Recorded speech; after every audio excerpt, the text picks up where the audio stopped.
할렐루야. 오늘 이 자리에 오신 여러분들을 주님의 이름으로 축복하고 환영합니다. 명절 잘 보내셨습니까? 예, 명절이 대단하더라고요 보니까.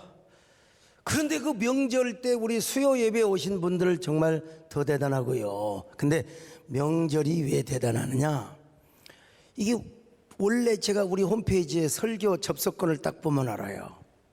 그 이번에 유튜브도 마찬가지요. 키포 설교를 별로 안 듣네비요. 아무튼 간에 예, 이제 좀 지나서 내일 모레 또 들을지는 모르겠지만 명절은 대단하다, 이런 사실을 생각해 봤습니다. 제가 알고 있는 어떤 장로님은 저 경상북도에다 골프장을 만들어 놓으셨어요. 샀죠. 하여간 수백억짜리 골프장을. 그래가지고 금요일 날 내려가셔서 이제 주일 새벽에 오가셔요. 예. 나 한번 초대를 한다는데 내가 골프를 못 치니까, 예, 교회 장로님이신데, 예, 그래갖고 골프를 장을 수백억 했는데 지금은 거의 뭐 천억 가까이 올라버렸다는 겁니다. 아무튼, 예. 금요일 날 가셨다가 주일 날 올라오세요. 이제 주일 날 11시 예배 드려야 되니까. 경상북도 암흑이 어딘데요. 거기를 가려면 아무리 외제차로 밟아도 3시간은 넘게 걸 겁니다. 예. 나는 여러분 곤지암 저거 안 막히면 35분 갑니다. 우리 기도하느냐. 막혀봤자 45분 50분입니다 여러분.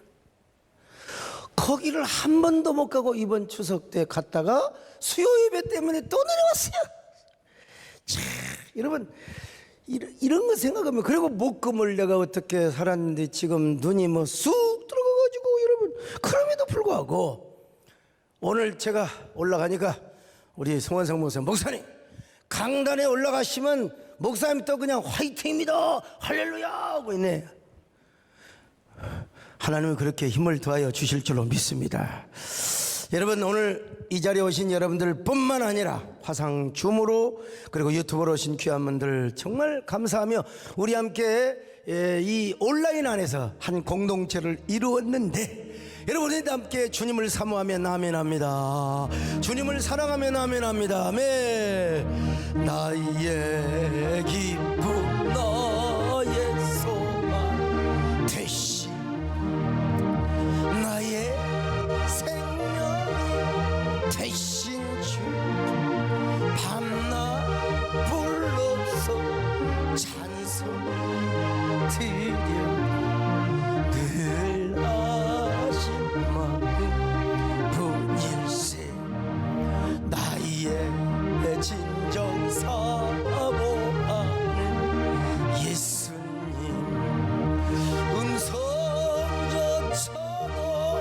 반갑고 나의 생명 나의 찬송만 오직 주 예수뿐. 자, 이제 오늘부터 이삭을 공부하려고 합니다. 이삭 하면 어떤 이미지가 떠오릅니까? 자, 우리 이상민 아나운서, 이삭 하면 어떤 이미지가 떠올라요? 어떤 이미지가 떠오릅니까? 가까운 사람한테 물어봐야지. 어떤 이미지가 떠올라요? 이삭 하면 어떤 사람은 또 이삭 줍기 생각, 그 이삭이 아니에요. 이삭 하면은 순종의 이미지가 탁 떠오르잖아요. 그렇잖아요? 졸다가도 이삭 하면 순종. 순종입니다 여러분. 여린 이미지, 착한 이미지, 법 없이도 살 수 있는 아주 순둥이, 이런 이미지 아닙니까 여러분, 이삭. 그래서 이삭은 예수 그리스도의 예표이고 모형이라고 합니다. 구약에서는 예수 그리스도에 대한 수많은 모형으로 표현된 부분들이 많이 있습니다. 그래서 우리가 구약을 읽으면서 그 구약 속에서 예수 그리스도를 만나지 못한다면, 예수 그리스도를 보지 못한다면 그냥 하나의 율법책을 읽는 것과 다를 바가 없습니다. 아브라함의 모습 속에서도 여러분 그리스도의 모습을 볼 수 있어야 됩니다. 아브라함이 이삭을 번제단에 바치지 않습니까? 이것을 통해서 우리는 성부 하나님께서 하나밖에 없는 독생성자 예수 그리스도를 이 땅에 보내주시고 십자가에 죽인 그 아브라함을 통해서 그 심정, 하나님의 심정을 우리가 깨달아야 됩니다. 골고다에서 십자가에 죽게 하시는 성부 하나님의 그 참담한 심정, 또 그리고 그 이삭에 순종하는 모습을 통하여 우리는 예수 그리스도의 모습을 또 이제 볼 수 있죠. 그러므로 구약 속에서 예수 그리스도의 진정한 인격과 모습을 볼 수 있다면 아주 성숙한 성경을 성숙하게 볼 수 있는 사람이고요, 구약의 모든 말씀이 살아있는 글자요 그리고 생명의 동력으로 우리에게 다가오게 될 것입니다. 아무리 레위기같이 딱딱한 책이라 할지라도 자세하게 탐독하면 그 속에 예수 그리스도의 인격과 사역 그리고 그 모습이 딱 들어있는 겁니다. 이걸 볼 수 있다면 얼마나 은혜가 되는지 몰라요. 그래서 제가 지난 여름 초연결 기도회 때 만나를 통해서도 예수 그리스도의 인격과 사역을 제가 들추어냈잖아요. 왜냐하면 우리 예수님께서 자신이 말씀하셔, 내가 진정한 하늘의 만나다, 하늘의 산떡으로 오셨다고 여러분 직접 말씀하셨잖아요. 자, 요한복음 6장 32절로 35절 같이 봅니다. 시작. 예수께서 이르시되 내가 진실로 진실로 너희에게 이르노니 모세가 너희에게 하늘로부터 떡을 준 것이 아니라 내 아버지께서 너희에게 하늘로부터 참떡을 주시나니 하나님의 떡은 하늘에서 내려 세상에 생명을 주는 것이니라. 그들이 이르되 주여 이 떡을 항상 우리에게 주소서. 예수께서 이르시되 나는 생명의 떡이니 내게 오는 자는 결코 줄이지 아니할 터요 나를 믿는 자는 영원히 목마르지 아니하리라. 자, 그래서 특별히 레위기의 제사법에는요, 제단에서부터 모든 희생물에 이르기까지 예수 그리스도가 숨어 있습니다. 심지어는 에스더 같은 경우 참 여러분 하나님이라는 그 명칭이 하나도 안 나와. 그럼에도 불구하고 거기에는 하나님의 절대 주권의 섭리가 들어있고요, 거기서도 예수 그리스도가 숨어 있습니다. 왜냐하면 구약의 역사가 무엇입니까? 예수 그리스도가 오시기 위한 역사요, 오시는 역사요. 분명히 하나님은 메시아이신 예수 그리스도를 이 땅에 보내기로 약속했잖아요.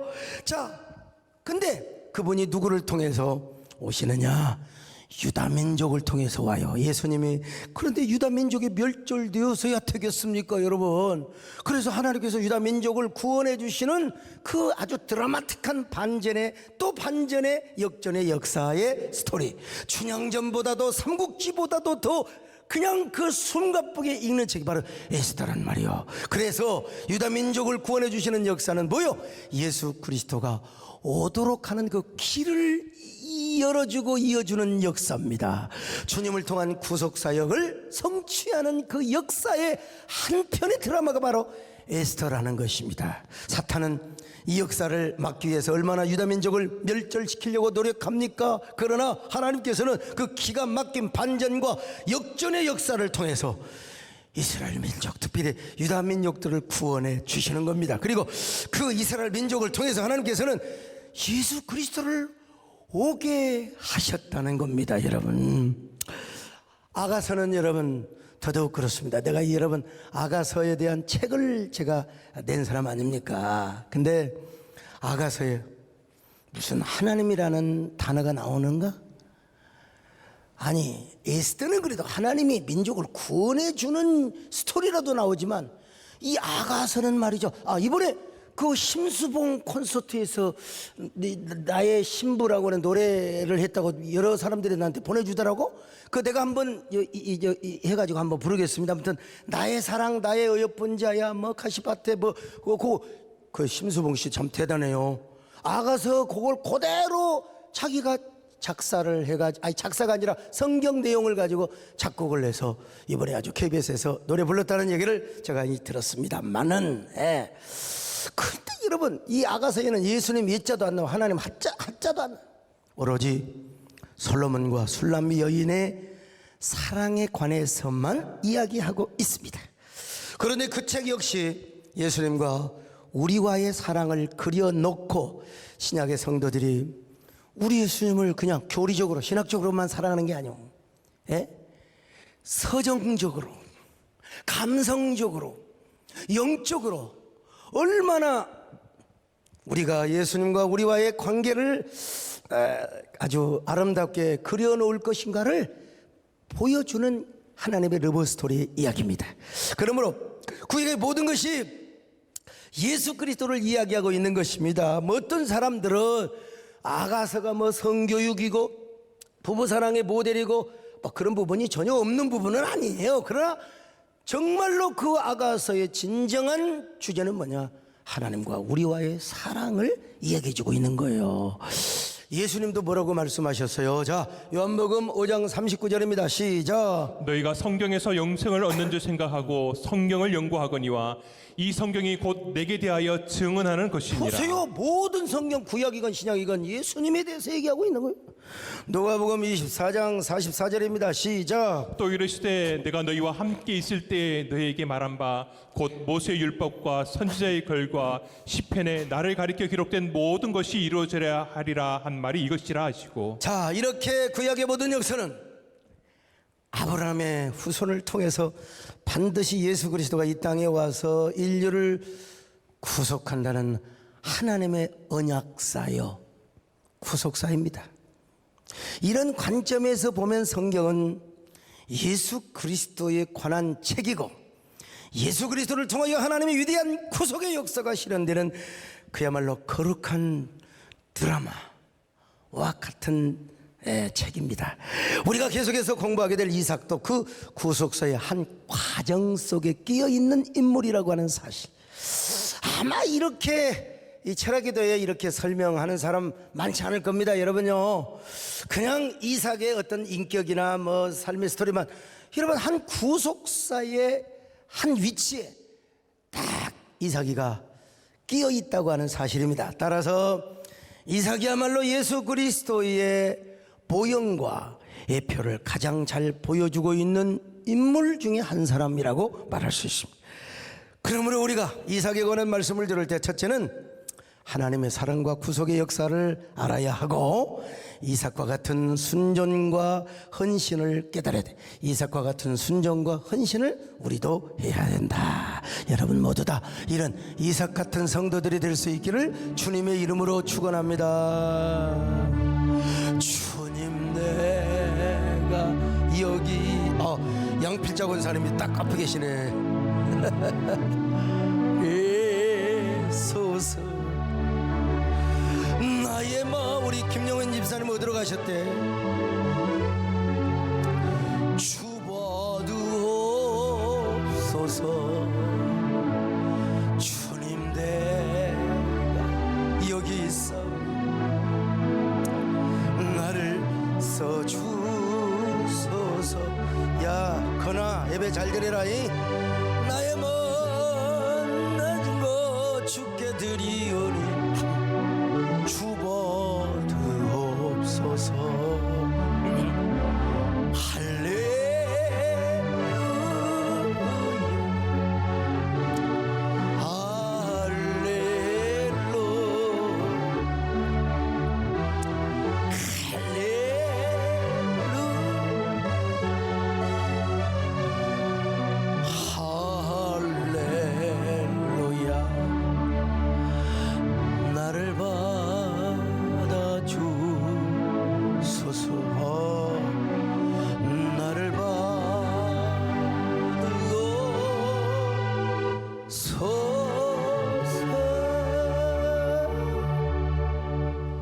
그런데 여러분요, 사실 인간적인 그 차원에서 인간적인 안경을 쓰고 휴머니티한 모습으로만 이삭을 본다면 이삭은 진짜 초라한 사람입니다.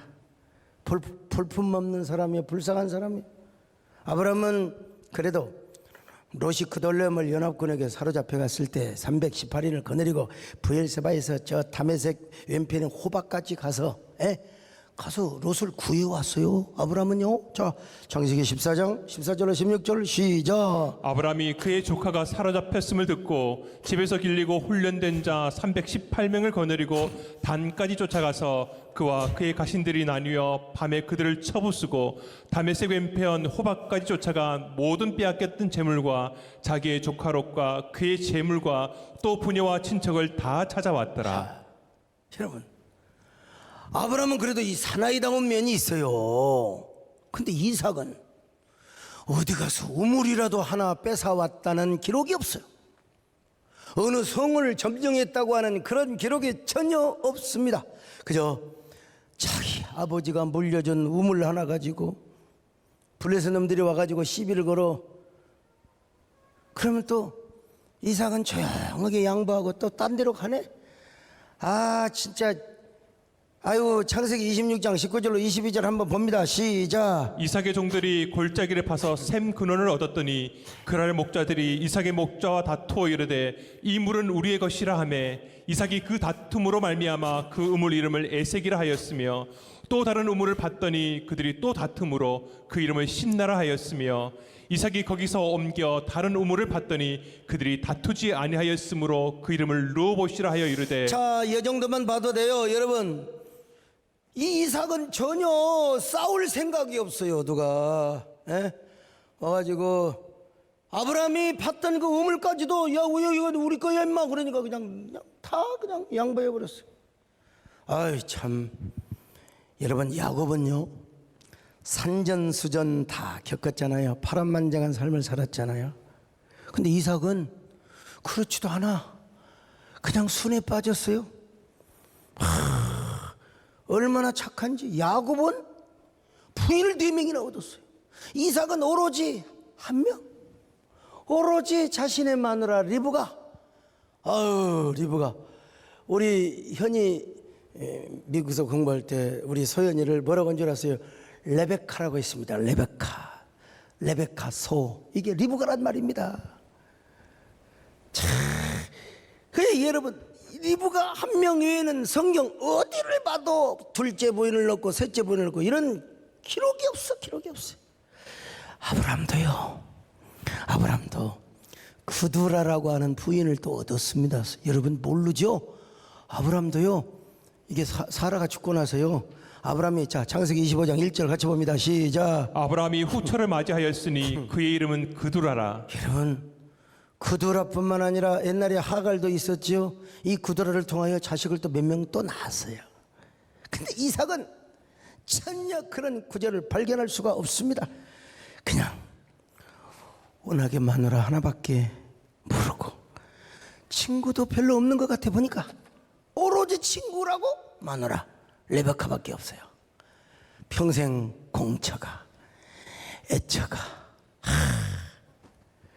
얼처가 뭔 줄 아세요? 마누라 보면 얼어버려. 기처가 아세요? 마누라 보면 복복 기어가는 놈의 새끼. 황처가 마누라 보면 그냥 황홀해가지고 어머마 나 좀. 이게 이삭이야, 이삭. 그런데도 괜히 이삭은 또 이렇게 착한 반면에 굉장히 고지시켰어요. 굉장히 고지시켰어요. 에서가 장자였지만 팥죽 한 그릇 사건으로 하나님은 야곱이를 이미 장자로 인정했습니다.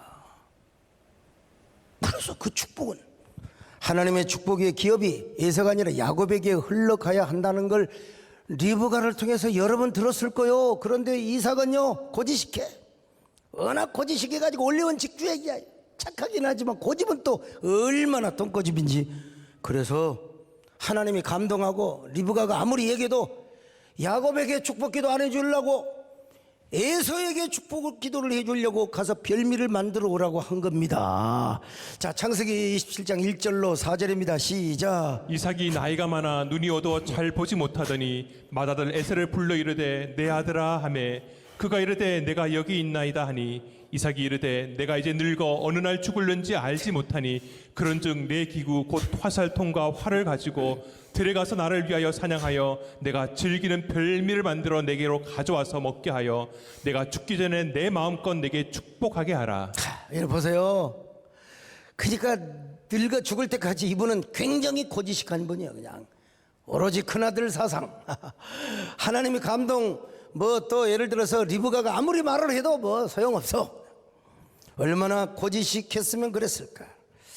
얼마나 고지식했으면요, 아버지가 한 걸 또 그대로 따라합니다. 세상에. 아버지가 애굽에 가서도 사라를 자기 누이 동생이라고 했잖아요.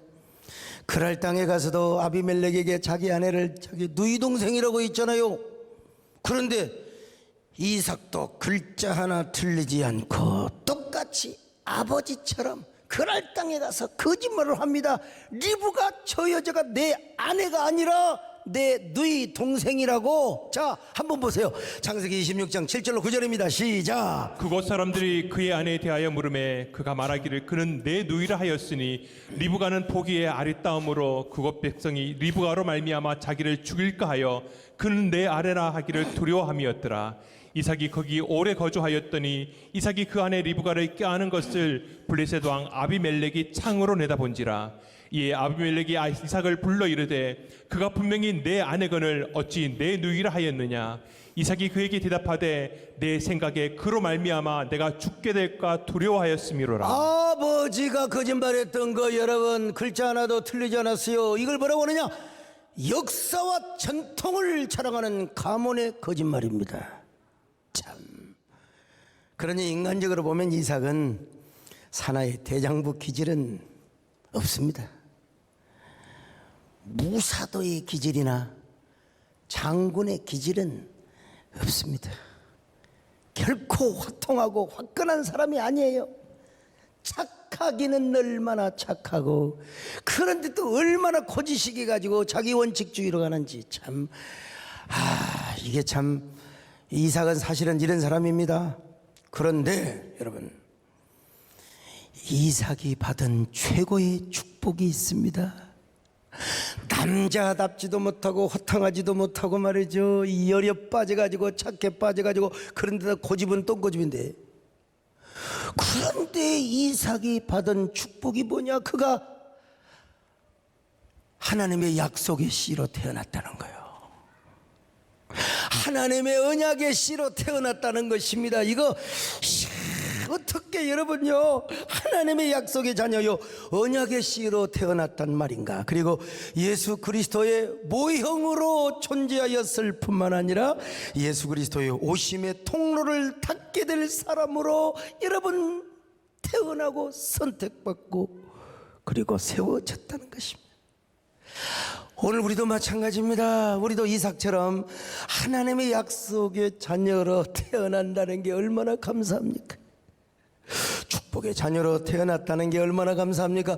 은혜를 알고 은혜를 받고 은혜를 사모하는 자녀로 태어나 오늘 화상줌에도 오시고, 아이고 우리 이만창 장로님도 이렇게 딱 정면에 계시네요. 이영님 사모님 오랜만이에요. 우리 정성선 목사님. 여러분 우리가 얼마나 감사해요. 더더구나 우리가 오늘 이 현장에 오시고 유튜브로 이렇게 참여하신 귀한 성도들, 오늘 철야기도, 오늘 어떤 분이 정부에 관리하신 분이 저한테 아주 오늘 저녁 편안한 쉼을 얻으세요. 네, 그래서요, 편안한 쉼을 얻을 수가 없습니다. 저는 곧 철야기도에 들어갑니다. 여러분, 우리가 정말 하나님의 은혜를 알고, 여러분이 어떻게든지 간에 저를 만났던 우리 교회 어떻게든지 누구를 만났든지 간에 하나님의 언약의 씨로 다시 거듭나고 하나님의 언약의 자녀로 다시 거듭나서 우리 하나님의 귀한 이 시대에 하나님의 자녀로 쓰임받는다는 게 얼마나 감사합니까?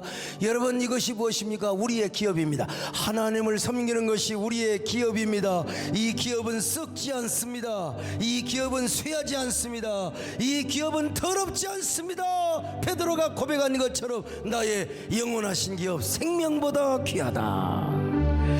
나의 이삭이라고 하는 이름의 뜻이 무엇인가? 이거 웃음이 웃음. 웃음입니다. 아브라함이 헤브론에 있을 때였습니다. 나그네가 자기 장막문 앞에 오잖아요. 3명의 나그네가. 아브라함이 달려가서 그들을 영접했습니다. 잘 대접했습니다. 우유와 버터, 치즈, 짐승을 잡아가지고 쫙 대접했어요. 그런데 알고 보니까 그분들이 누구냐면 하나님의 사자야. 야, 구약에서도요, 하나님이 이따금씩 이렇게 기적적으로 현현하실 때가 있어요. 하나님의 사자. 그분이 다 먹고 마시고 다 아주 그냥 엔조이를 하신 거예요. 그 사자들이 뭐라고 말한 줄 아십니까? 아브라함한테, 아브라함아, 내년 이맘때에 내가 반드시 내게로 돌아오리니. 이 구절 정말 중요합니다, 여러분.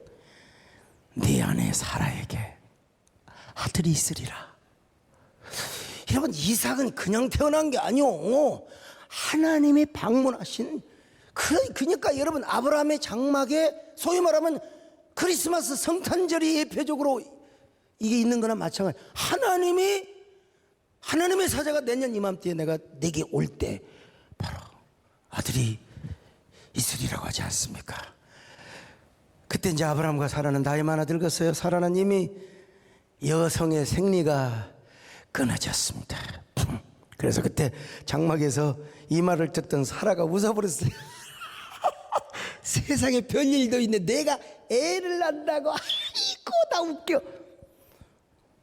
내가 늙었는데 어떻게 아이를 낳을 수 있느냐는 말입니다. 자, 창세기 18장 10절로 13절입니다. 시작. 그가 이르시되 내년 이맘때 내가 반드시 내게로 돌아오리니 내 아내 사라에게 아들이 있으리라 하시니 사라가 그 뒤 장막문에서 들었더라. 아브라함과 사라는 나이가 많아 늙었고 사라에게는 여성의 생리가 끊어졌는지라.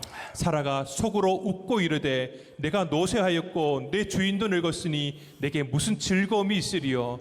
여호와께서 아브라함에게 이르시되 사라가 왜 웃으며 이르기를 내가 늙었거늘 어떻게 아들을 낳으리요 하느냐. 근데 여러분, 우리 하나님은 우리의 비웃음을 진짜의 신령한 기쁨으로 바꾸어 주시는 분이십니다. 사라는 비웃었어요. 믿음이 없는 웃음이었죠. 근데 여러분, 진짜 사라가 어느 날 아름답게 젊어졌어. 그리고 보나마나 여러분, 여성의 생리가 다시 회복이 되었겠죠. 그리고 어느 날 밥을 먹으니까 하기 시작하는 거예요. 아들이 생긴 거예요. 그리고 1년 후에 아들을 낳았습니다. 그리고 그 이름을 뭐라고 이야기합니까? 그 이름을 웃음, 이삭이라고 이름을 지었어요. 저는 이 사건을 이렇게 한번 상상해 봅니다. 여자는 누구나 애를 낳을 때 고통스럽게 낳습니다. 제 비서실에 있는 우리 김미애가 그냥 가서 애를 낳는데요, 딸내미 낳았다고 어쨌든 내가 그 어디 분만실에 들어가면서 물어볼 거 있어서 이렇게 전화했더니 하고 이제 했는데 바로 나버렸다고 하더라고. 그냥 바로 나버렸다. 근데 어떻게 바로 납니까? 모든 여자는 애 낳을 때 소리 질러요, 안 질러요? 애 낳아보지 않는 여자는 대답하지 말고. 어떠세요? 정권사님 소리 질렀어요, 안 질렀어요? 안 질르면 이제 우리 마누라는 눈이 튀어나오려고 하더라고. 에? 여자로서 애를 낳아보지 못한 사람 말고 여자로서 애를 낳을 때 더더구나, 아이고 김영희 집사 쌍둥이를 낳을 때는 얼마나 힘들겠어 그냥. 근데 여러분, 나 이래 상상해봐요. 사라가 애를 낳을 때 말이죠, 소리를 질렀겠습니까, 안 질렀겠습니까? 당연히 질렀지요. 애를 낳는데 소리를 안 질렀겠습니까? 당연히 지르지요. 그러나 어떤 소리를 질렀느냐? 아이고 나 죽어! 이런 소리가 아니라 이 사라가 너무나 좋아가지고 음에 좋아 죽겠네. 동네 사람들아 나 좀 보소, 날 좀 보소, 세상에 이 꼬부랑 할망구 90살짜리가 남자애를 낳는다네. 아이고 좋아 죽겠네. 아이고 좋아요. 아이고 좋아 죽겠어. 세상에 좋아졌네. 좋아졌어. 기뻐졌네. 기뻐졌어. 아이고 주여. 세상에 나는 비웃었는데 우리 하나님은 이렇게 나의 비웃음을 진정한 웃음으로 바꾸어 주시네요. 너무 좋아요. 매 좋아 죽겠네. 아버지여. 이렇게 뭐 그냥 제가 상상을 해보는 겁니다. 야, 그렇지 않겠습니까? 얼마나 좋은데, 얼마나 좋은데. 그래서 아들의 이름을 이삭이라고 지었다. 할렐루야. 그렇게 해서 낳은 아들이기 때문에 이삭이라고 지은 거예요. 이삭. 그러니까 우리 하나님은 인간의 비웃음도 진짜 웃음으로 바꿔주시는 하나님이요, 오늘 여러분들에게 이런 은혜가 있기를 축원합니다. 그래서 여러분, 이 리브가는요 이런 고백을 했을 거예요. 하나님, 저는 1년 전에 하나님께서 사자의 모습으로 현현하여 내년 이맘때 아들이 있을 것이라고, 아들을 낳을 것이라고 말씀하실 때 저는 부엌에서 일하다가 웃었습니다. 근데 우리 하나님은 진짜 저에게 진짜 웃음을 주시네요. 우리 하나님은 나를 진짜 웃기게 하시는 하나님이십니다. 나는 비웃었지만 우리 하나님은 나를 웃기시는 하나님, 나에게 진정한 기쁨과 감사를 주신 하나님. 그러니 이 아이의 이름을 이삭이라고 하겠습니다. 참 이 얼마나 반전의 은혜입니까? 여러분, 왜 그런 줄 아세요? 이 아이를 볼 때마다 저는 평생 하나님의 은혜를 잊지 않기 위해서입니다. 이 아이를 볼 때마다 하나님이 주신 이 기쁨, 감격을 저는 잊지 않기 위해서입니다. 여러분, 이삭이라는 말, 우리말로 이제 영어로는 아이삭이라고 되어 있는데 히브리 말로는요 이츠하크라는 말입니다. 이거 어디서 나왔느냐? 차하크. 예, 웃음이라는 말에서 나오는 거요. 오늘 여러분도 하나님께서 이삭이라고 하는 은혜를 주시기를 바랍니다.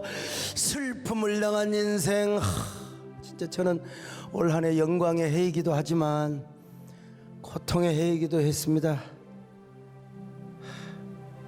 그러나 이 모든 고통들을 하나님께서 다 아름답게 선하게 하나님이 합력하여 선을 이루어 주실 줄로 믿습니다. 그리고 연말 오기 전에 하여간 내 임기 기간의 한교총, 여러분 내일 또, 내일인가? 다음 주냐? 다음 주구나. 예, 다음 주에 또 이게 그런 모임이 있는데요, 하나님께서 합력하여 선을 이루시고 여러분 모두에게, 우리 모두에게 기쁨이라는 은혜를 주시기를 바랍니다. 감사라는 은혜를 주시기를 바랍니다. 할렐루야. 주 예수 사랑 기쁨 내 마음속에 주 예수 사랑 기쁨 내 마음속에 있네. 할렐루야. 나는 기뻐요, 정말 기뻐요. 주 예수 사랑 기뻐, 나는 기뻐, 정말 기뻐. 여러분, 사라가 이제 애를 낳으니까요, 애 키우는 일이 얼마나, 어떻게 그 꼬부랑 할머니가 젖이 나와서 젖을 줬을 것이고, 그 기적의 신비 아닙니까? 그리고 사람만 보도만 좋겠습니까? 아브라함이 그냥 저 이삭을 안아주는데 얼마나 이쁜지, 얼마나 귀한지. 세상에 한 번도 짜증이 나겠습니까? 한 번이라도 여러분 뭐 애가 자다가 보채고 운다고 짜증이 났겠습니까? 그러면 참 이게 얼마나 좋겠습니까? 그래서 그 아이 볼 때마다 웃음보가 터뜨려지지 않을 뿐만 아니라 터뜨려질 뿐만 아니라 그 자체가 그 이름 자체가 이 웃음이잖아요. 그러니까 부를 때마다 이삭의 이름을 부를 때마다 웃음이 나오고 기쁨이 나온다 이겁니다. 참, 여러분 아브라함과 사라가 얼마나 즐거웠겠으며 얼마나 기뻤겠습니까? 100세에 낳은 아들, 90세에 낳은 아들, 웃음꽃이 가득해. 오늘 주여 우리의 가슴에도 우리 교회도 우리 한국교회에도 주여 이런 웃음꽃이 가득하게 하여 주시옵소서. 여러분의 가정에도 이런 웃음꽃이 가득하시기를 바랍니다. 이 대목이 나오면 제가 생각나는 사건이 하나 있어요. 구미동 시절에 그때가 청솔마을일까요? 신방을 갔어요. 3대째 믿는 집안 장로님의 따님이라고 해서 내가 뭐에 대해서 했냐면 그 아브라함이 순종해서 이삭이 복을 받았다는 고이 얘기를 하려고 그래서 내가 이제 물어봤어요. 그 집사님한테요. 아브라함이 100세가 되어서 이삭을 낳았잖아요. 그러니까 이삭은 아브라함의 아들이잖아요. 그런데 내가 물어봤어요. 그 아브라함의 순종이잖아요. 되라. 그래서 아브라함의 아버지가 누구냐고. 그러면 모르면 모른다고 그래야지 이삭이라고 하더라고. 아브라함의 아버지가 데라라고 할 정도면은 그래도 좀 성격을 좀 아는 사람이잖아요. 그래서 아니 아브라함의 아들이 이삭이지 그랬더니 아니라고. 그까지 아브라함의 아버지가 이삭이라네. 그래서 3번을 해가지고 아니 장로님 딸이 그것도 모르냐? 아브라함의 아버지는 데라야, 데라. 그래갖고 교회를 안 나와버렸어요. 괜히 그거 물어봐가지고 내가 진짜 참. 아유 여러분 어떻게 아브라함의 아버지가 이삭입니까? 참 제가 그때 30대였습니다. 그냥 좋게 봐줄 텐데 저도 우길심이 많아가지고 어떻게 장로님이 딸이 돼가지고 그렇게 가르쳐줘도 그렇게 되더냐고 했더니 아이 목사님이 자신을 면박을 줬다고 그냥 교회를 나가버렸어요. 참 사실 아브라함의 아버지가 이삭이면 어떻고 야곱이면 어떻고 그냥 내가 적당하게 봐주고 지나갔어야 되는데 참 다들 똑같이. 여러분 그런 일이 있었습니다. 아브라함의 아버지는 데라이고 그리고 이삭은 아브라함의 아들이라는 거 이거 확인하고 갑시다. 그런데 지난 시간에도 말씀드렸다시피 이삭의 축복을 위해서 이스마엘도 내쫓았잖아요.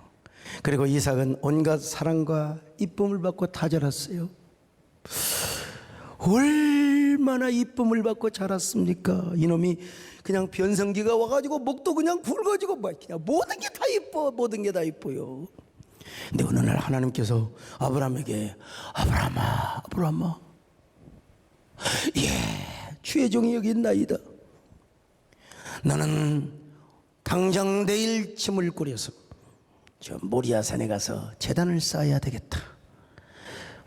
근데 그때 제물이 누구냐면 이삭을 제물로 드리라는 거예요. 이삭을 제물로 드리라. 이거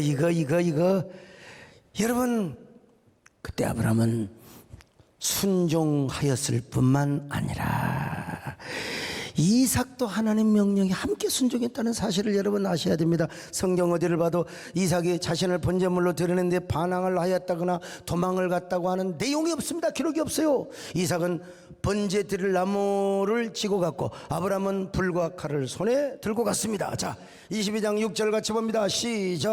아브라함이 이에 번제나무를 가져다가 그의 아들 이삭에게 지우고 자기는 불과 칼을 손에 들고 두 사람이 동행하더니. 자 보세요.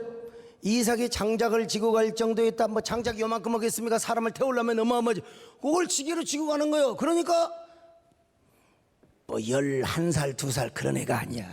최소한 힘을 좀 쓸 수 있는 청소년의 나이라고 우리가 짐작할 수 있어요. 그래 대부분의 성경학자들이 이삭의 나이를 18살에서 25살로 추정을 합니다. 이건 몰라, 그냥 추정을 하는 겁니다. 학자들이 추정을 해요. 그런데 어떤 학자는 또 33세로 추정을 합니다. 왜? 이삭은 예수 그리스도의 모형인데 예수님이 33세에 돌아가셨다고 그건 누구도 알 수가 없어. 어쨌든 간에 분명한 것은 힘을 좀 쓸 수 있었다는 거예요. 그러니까 한 18세 20세 요 정도는 되었다고 봐야 되겠죠. 근데 이삭이 물어봐. 이놈이 그냥 변성기가 이미 지나가지고 목소리가 굵어가지고 아버지 번제들이 불과 나무는 있는데 번제드릴 재물은 어디 있단 말이오? 아브라함이 뭐라고 대답을 합니까? 하나님이 친히 준비하시리라. 자 22장 7절로 8절 시작. 이삭이 그 아버지 아브라함에게 말하여 이르되 내 아버지여 하니 그가 이르되 내 아들아 내가 여기 있노라. 이삭이 이르되 불과 나무는 있거니와 번제할 어린 양은 어디 있나이까? 아브라함이 이르되 내 아들아 번제할 어린 양은 하나님이 자기를 위하여 친히 준비하시리라 하고. 아 그렇게 말씀하세요. 야 하나님이 준비했다. 그리고 모래산에 딱 올라가서 제단을 딱 싸고 나무를 벌려서 번제드릴 준비 딱 한 겁니다. 그리고 그의 아들 이삭을 결박합니다. 이삭아 실은 하나님께서 너를 번제물로 드리라고 했다. 너를 번제물로 드리라고 했다. 이거 여러분, 그러니까 여러분 이삭을 결박하고 나무 위에 올려놓고 손을 내밀어 칼을 잡고 그 아들을 죽이려고 하는 거예요. 자 9절로 10절입니다 시작. 하나님이 그에게 일러주신 곳에 이른지라. 이에 아브라함이 그곳에 제단을 쌓고 나무를 버려놓고 그의 아들 이삭을 결박하여 제단나무 위에 놓고 손을 내밀어 칼을 잡고 그 아들을 잡으려 하니. 자 여러분 여기서 아브라함도 대단하지만 이삭이 전혀 반항을 안 했다는 사실입니다. 이삭도 정말 순종을 했던 것입니다. 이삭은 전적으로 순종을 했습니다. 오히려 외경에 보면 이삭이 아버지에게 자신의 팔을 꽁꽁 묶어달라고 부탁을 했다는 겁니다. 자기가 도망갈 수 있으니까. 이런 걸 보면 아브라함도 대단하지만 이삭도 대단한 사람입니다. 그런 의미에서 이삭은 예수 그리스도를 누구보다도 많이 닮은 사람이요, 십자가에서 우리 예수님이 말없이 죽으셨던 것처럼 이삭도 아무 한거하지 않고 번제단에 누운 거요. 얼마나 위대한 순종의 사람입니까? 얼마나 위대한 헌신을 한 사람. 이 스토리와 사건 앞에 우리는 그냥 고개가 숙여지는 거예요. 오늘 이 말씀을 통해 이삭은 우리에게 엄청난 기쁨과 웃음이라고 하는 선물의 은혜를 깨닫게 해줬고, 또 엄청난 순종과 헌신이라는 거룩한 부담감을 동시에 가져다 줍니다. 우리 신앙생활도 그런 거 아니겠어요? 어떨 때는 막 그냥 은혜 받으면 좋아 죽어 난리여 그냥 혼자 다 그러다가 또 어떨 때는 거룩한 부담감이 옵니다. 이게 너무 심하게 오고 너무 스트레스로 강박으로 오면 혼자 시험 들어요. 그럼에도 불구하고 거룩한 기쁨과 동시에 거룩한 부담감, 이 이삭이 우리에게 첫 번째 주는 교훈이라고 할 수 있습니다. 여러분, 사명자가 그렇게 가는 겁니다. 주님, 내가 여기 있사오니 나를 보내주시기를 바랍니다. 나를 써주시기를 바랍니다. 오늘 다 이런 이삭과 아브라함의 고백이 여러분의 고백이 될 수 있기를 축원합니다.